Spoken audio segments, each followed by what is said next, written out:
There are a number of design considerations for this site. As we are an existing site, we had to work around our existing operations, the existing buildings that are on site. And in particular, we need to make sure that the flow of traffic was going to work not only now, but when we eventually have the entire fleet being electric. So it takes a village to an electrified depot. And why I say village, there's a lot of suppliers, stakeholders that we require. Council approval. So if buildings need to go up or down, one needs to go to the council to get that approval before even starting to build anything. Then the key question is, how many buses? Critically, is this your first job of many? So thinking about that planning process, or are you going to from 0 to 100% straight away? Personally, I like test and learn. I want to be able to learn from the electrification process. And then when you go to full scale, you've learned so much. That will determine, depending how many buses you get, for Tropic Wings, it's been 12, the right size transformer. So engaging with Ergon Energy or any distributor, starting as early as you can and understanding, can you get that spare capacity? How much more spare capacity can you get over time? The transformer most likely is going to sit outside of the site. Sweat paths, critically. So that technology is really important. How a bus is going to go in and out, it may be different to the way you run a diesel depot versus an electric depot. The chargers. Do you have time to charge overnight? If you've got a good amount of time, you can get a smaller charger because you've got 10 or 12 hours.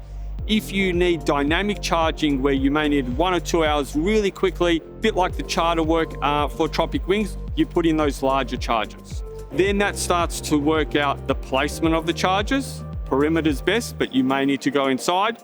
If you need to go inside, you're starting to trench in the middle of your site. So that civil contractor is really important.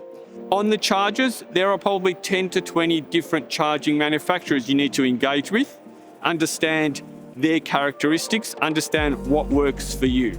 The software on the chargers to actually tell you which charger should be used as different buses come in. Because if you've got different types of speeds of chargers, the ones that need a slow charge will go to the smaller chargers. The ones that need a really fast charge will go to the higher fast speed chargers. Someone needs to install everything for you, so you need to engage with an installer. And then from an energy tariff perspective, at the moment, most depots use most of their energy during the day. And they don't use a lot of energy. You may have your bus wash, you may have your office, you may have your heating that is all electrified. All of a sudden, you are now moving from using most of your energy during the day, and not a lot of it, to lots and lots of energy at night, assuming your buses are out during the day and they come home to charge at night. So getting the right energy tariff to ensure you're buying the right product from your retailer. Remembering that you are going from a garden hose of energy, not a lot during the day, to an absolute fire hydrant. So there are so many stakeholders that one needs to engage with, that they need to coordinate together to electrify a depot.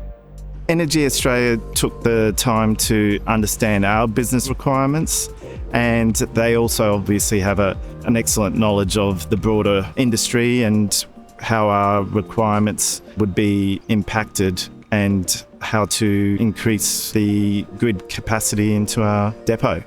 They were also able to explain those kind of things to us laymen in pretty understandable terms.